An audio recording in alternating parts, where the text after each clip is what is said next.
கூட்டத்தை பார்த்த உடனே என்ன பேசுறதுன்னு புரியல. பெரியவர்களே, தாய்மார்களே, சகோதர சகோதரிகளே வணக்கம்னு சொன்னோம். அதுக்கப்புறம் என்ன பேசுறதுன்னு பல பேர் தெரியாமல் முடிப்பாங்க. இப்போ எனக்கு அதே நிலைமை தான். ஏன்னா 2 காமெடியனுங்க பின்னி படல் எடுத்துகிட்டு போயிட்டாங்க. 2 பேருமே மிகப்பெரிய காமெடியன். மதிப்புக்குரிய சத்யராஜ் இந்த விழாவுக்கு வந்திருக்கிறதுக்கு சந்தோஷம். சிவகார்த்திகேயனுக்கு வந்து சந்திருக்கோம். அப்புறம் டாக்டர் பட்டா எல்லோரும் கெஞ்சி கெதறி சைடில் நின்று கேட்டு வாங்குவாங்க. படம் தயாரிப்பாளர் சிவபாலன் எனக்கு டாக்டர் பட்டத்தை கொடுத்துட்டாரு.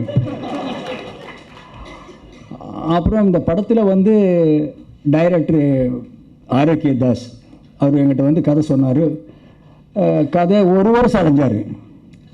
என்கிட்ட வருவார், போவார், கதையை சொல்லுவார். நான் ஒரே ஒரு நாள் சொன்னேன், முன்னாலேயும் விட்டுருங்க பின்னாலேயும் விட்டுருங்க, நடுவே 2 லைன் சொல்லுங்கள் அப்படின்னு. அவர் நடுவே 2 லைன் இந்த படத்தில் வரும் செம்ம படம் 6 அடி தாய்மடி திட்டம்னு ஒரு மேட்ரு சொன்னார். அதை கேட்டுட்டு நான் ஒத்துக்கிட்டேன். சரி, நீங்கள் டைரக்டர் ப்ரொடியூசர் யாருன்னு? டாக்டர் சிவபாலன் அப்படின்னு. அவர் அழைச்சிட்டு வாங்க அப்படின்னு. அவர் அழைச்சிட்டு வந்தாங்க. சார் உங்களுக்கு கதை பிடிச்சிருக்கா? எனக்கு பிடிச்சிருக்குன்னு கேட்டேன். எனக்கு பிடிச்சிருக்கு, நீங்கள் எடுக்கிறீங்களா? எடுக்கிறேன் அப்படின்னாரு. துணிஞ்சு படம் எடுத்தார். ஆனால் டாக்டர் சிவபாலனை பாராட்டணும், ரொம்ப பாராட்டணும். ஏன்னா கும்பாங்குத்து, கம்மாங்குத்து, கமர்ஷியல் படம் இதெல்லாம் வந்துட்டு இருக்கிற நேரத்தில் இந்த கதையை ரசித்ததுக்கு அவர் ஒரு பாராட்டு. இந்த கதையை எழுதின ஒரு இளம் டைரக்டர் ஆரோக்கிய தாஸ் கொஞ்சம் முற்போக்கான டைலாக் எல்லாம் எழுதியிருக்காரு. அவருக்கு ஒரு பாராட்டு தெரிவிக்கணும். அப்புறம் மியூசிக் டைரக்டர் கே, அவர் பேருக்கு தகுந்த மாதிரியே கேட்குற மாதிரி இசையை போட்டிருக்காரு. பாடலாசிரியர் யுகபாரதி, இந்த யுகத்துக்கு என்ன பாட்டு எழுதினமோ அதை எழுதியிருக்காரு. அது தேனிசி செல்லப்பா பாடியிருக்காரு. அப்புறம் பார்த்தீங்கன்னா மற்ற நடிகர்கள், கேமராமேன் ஒருத்தர் கருப்பையான்னு பேர் தான் கருப்பையா, படத்தை கலர்ஃபுல்லாக எடுத்திருக்காரு. அப்புறம் இந்த படத்தில் டான்ஸ் மாஸ்டர்னு பார்த்தீங்கன்னா சங்கர்னு ஒருத்தர். எனக்கெல்லாம் ஆடவே வராது. ஆடிட்டு இருக்கும்போது பக்கத்தில் இருக்கிற பொம்பளைங்களை காலை மிதிச்சிடுவேன், கையை மிதிச்சிடுவேன், மிதிச்சிட்டு சாரி கேட்பேன். பரவாயில்ல சார், பரவாயில்ல சார், இல்லைம்மா நீங்கள் போய் உட்காருங்க, நான் 4 தடவை ஆடி பார்த்துக்கிறேன், நீங்கள்லாம் நல்லா ஆடுவீங்கன்னு. இல்லை சார், உங்கள் கூட ஆடுறேன். வேண்டாம்மா, இன்னொரு 10 தடவை மிதிச்சிடுவேன் நான் அப்படின்னு. இப்படியே எங்களை கொஞ்சம் ஆட வச்சுருக்காங்க. அப்புறம் என் கூட நடித்த திருமுருகன், மூனார் ரமேஷ், இன்னும் விஷாலினி, வைதேகி, இன்னும் நிறைய நடிகர் நடித்தாங்க. அவங்களுக்கெல்லாம் ஒரு தேங்க்ஸ் சொல்லிக்கிறேன். மற்ற ப்ரொடியூசர் கவுன்சில், இந்த ப்ரொடியூசர் கவுன்சில் மொத்த கவுன்சிலுக்கு ஒரு தேங்க்ஸ் சொல்லிக்கிறேன். ஏன்னா எல்லாருக்கும் தனித்தனியாக போய் பேர் சொல்லிட்டு இருந்தால் இனிமேல் விடிஞ்சிடும். அதனால் மேடையில் இருக்கிற அத்தனை பேருக்கும் என்னுடைய நன்றிகள், அந்த வணக்கம். ப்ரெஸ் ரிப்போர்ட்டர்ஸ் அத்தனை பேருக்கும் என்னுடைய நன்றிகள், அந்த வணக்கம்.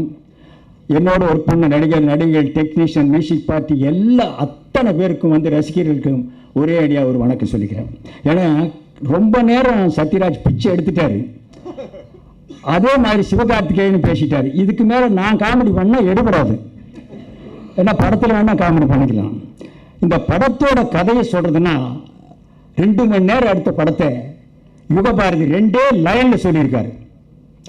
விவசாயம் இல்லைன்னா உலகேதுடா, உயிரேதுடா. பல கட்டடங்கள் உருவாக வயக்காட்டை அழிச்சாங்க. இதுக்கு என்ன அர்த்தம்? விவசாயம் நாட்டில் அவசியம் தேவை. விவசாயம் இல்லைன்னா நம்ம உயிரே இருக்க முடியாது, நம்ம உயிரோடு வாழ முடியாது, சாப்பிட்ற தண்ணத்தை வச்சு சாப்பிட முடியும். அந்த விவசாயிகள் அழியக்கூடாது அப்படிங்கிற ஒரு புரட்சிகரமான கதையை எடுத்திருக்காங்க. இது ரொம்ப பாராட்டுக்குரிய விஷயம். ஆனால் அந்த விவசாயிகளுக்கு அந்த மண்ணு தான் உயிர், உடல், மானம், மரியாதை, பேரு, புகழ் எல்லாம். அந்த மண்ணை அவன் விட்டுறக்கூடாது. அது 1/4 ஏக்கராக இருந்தாலும் சரி, 1/2 ஏக்கராக இருந்தாலும் சரி, 3/4 ஏக்கராக இருந்தாலும் சரி, அதில் தான் அவன் வாழணும், அதில் தான் அவன் விவசாயம் பண்ணணும். ஐயா, ஒரு வருஷம் வெள்ளாமை விளையில அதனால நிலத்தை வித்துட்டான்னு சொல்லக்கூடாது. ஒரு வருஷம் விளையினா அடுத்த வருஷம் விளையும். இப்போ வியாபாரம் பண்ணுற ஒரு வியாபாரம் பண்ணல, வியாபாரம் நல்லா இல்லை, அடுத்த வியாபாரம் பண்ணி ஜெயிக்கலாம்ல. அது மாதிரி தான் இந்த விவசாயிகளை சந்தைக்கு வர்றது யாராவது தெரியுமா? அரசியல்வாதி, ரியல் எஸ்டேட் ஓனர்கள், கார்பரேட் கம்பெனி, தொழிலதிபர்கள். எதுக்கு வர்றாங்க? தூக்கம் விசாரிக்கா இல்லை சந்தோஷம் பண்ணுவா? அந்த நிலத்தில் 1/4 ஏக்கராவது ஏதாவது வாங்கிடலான்னு தான். அந்த இடத்துல தான் விவசாயிகள் ஏமாறக்கூடாது. அப்படி ஏமாந்த இடத்த சில பேர் ஏமாந்து காசுப்பட்டு வித்துறாங்க. அந்த இடத்துல பெரிய கட்டடம் ஆகிடுது. இப்படி ஒவ்வொரு விவசாயிகளும் விற்று கட்டடம் ஆகிட்டே போனால் அப்போ நம்ம எதை சாப்பிட்றது? விளைநிலம் எங்கே இருக்கும்? அது இருக்கக்கூடாது. விவசாயிகள் விவசாயியாகத்தான் இருக்கணும் அப்படின்னு சொன்ன படம் தான் இந்த 49O. இந்த 49O வந்து இந்த விவசாயிகளை பற்றி சொல்கிற கதை நம்ம ஊர் விவசாயிகளுக்கு மட்டுமல்ல, எல்லா ஊர் விவசாயிகளுக்கும் சொல்கிற கதை. அது மட்டுமல்ல, இந்தியா விவசாயிகளுக்கு மட்டுமல்ல, அது இங்கிலாந்து விவசாயியாக இருந்தாலும் சரி, அமெரிக்கா விவசாயியாக இருந்தாலும் சரி, ஆப்பிரிக்கா விவசாயியாக இருந்தாலும் சரி, விவசாயி தான். அதுல என்ன ஒரு சேஞ்சு? அமெரிக்காவில் ஜீன் பேட் போட்டு விவசாயம் பண்ணா, நம்ம ஊர்ல வேட்டி கட்டிட்டு விவசாயம் பண்றோம். அதான் சேஞ்சு. அது நெல் விளை வைக்கிறவனா இருந்தாலும் சரி, கொள்ளு விளை வைக்கிறவனாலும் சரி, கோதுமை விளை வைக்கிறவனா இருந்தாலும் சரி, உலகத்துல எந்த மூலையில ஒரு விவசாயின்னு ஒருத்தர் இருந்தானோ அவன் நிலத்தை காப்பாற்றணும். அப்பதான் மக்கள் வயிறார வாழ முடியும், வயிறார சாப்பிட முடியும். அதுதான் 49 No. அந்த 49 No படத்துக்கு இது பலதரப்பட்ட மக்கள் பார்க்குறா. இதில் சொல்லுவாங்க ஏ கிளாஸ் படங்க, பி கிளாஸ் படங்கன்னு. இது ABCDEFG வரைக்கும் பார்க்கலாம். இல்லை, எல்லாத்த கிராமத்துக்கும் பிடிக்கும், சிட்டிக்கும் பிடிக்கும். அப்படிப்பட்ட படம் தான் 49 No. 49 No this best movie. இது ஒரு நல்ல படம், எல்லாரும் பார்க்க வேண்டிய படம். அப்புறம் 49 Noன்னா என்ன, நோட்டோன்னா என்ன, நம்ம யாருக்கு ஓட்டு போடுறோம், எதுக்கு ஓட்டு போடுறோம், ஏன் ஓட்டு போடுறோம், இந்த ஓட்டு போடுறதுனால நமக்கு என்ன நன்மை, இதை போடலாமா வேண்டாமா, இது அருமையான விளக்கம் கொடுத்துருக்கு இந்த படத்தில். இதுதான் 49 No. 49 No this is best movie. இது ஒரு நல்ல படம், இது எல்லாரும் அவசியம் பார்க்க வேண்டிய படம். நான் மறுபடியும் சொல்றேன், நான் ரொம்ப நேரம் பேசுகிறேன். 49 No கதையை பத்தி மட்டுமே சொல்றேன். திஸ் பெஸ்ட் மூவி, இது ஒரு நல்ல படம். நான் மறுக்கா சொல்றேன். நான் மவுண்ட் ரோடு கர்கா கட்ட வேண்டாம் வந்து சொல்றேன்.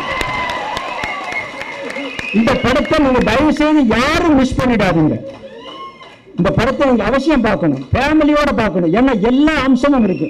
எல்லா அம்சம் ஏன் இருக்குன்னா, இது ஒரு மினிமீல்ஸ் சாப்பிட்டு எஃபெக்ட் இருக்கு. இந்த படம் ஒரு ஹோட்டலுக்கு போய் மினிமீல்ஸ் கேட்டீங்கன்னா ஒரு பிளேட்ல சக்கரை சாதம் வரும், புளி சாதம் வரும், எலுமிச்சை சாதம் வரும், தயிர் சாதம் வரும், ஒரு ஸ்வீட்டு, காரம், ஒரு பாயாசம், ஒரு வடை. இதெல்லாம் மொத்தமா சாப்பிட்டா என்ன டேஸ்ட் இருக்குமோ அந்த டேஸ்ட் இந்த 49 Noவில் இருக்கும். ஆக மறுபடியும் நான் சொல்றேன், ரொம்ப நேரம் பேச விரும்புகிறேன். 49 No this is best movie.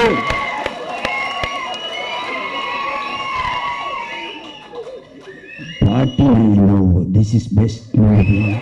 இது ஒரு நல்ல படம். 49 No this is best movie. இது ஒரு நல்ல படம். மிஸ் பண்ணாம எல்லாரும் பாருங்க. வந்திருக்கிற அத்தனை பேருக்கு வணக்கம், நன்றி.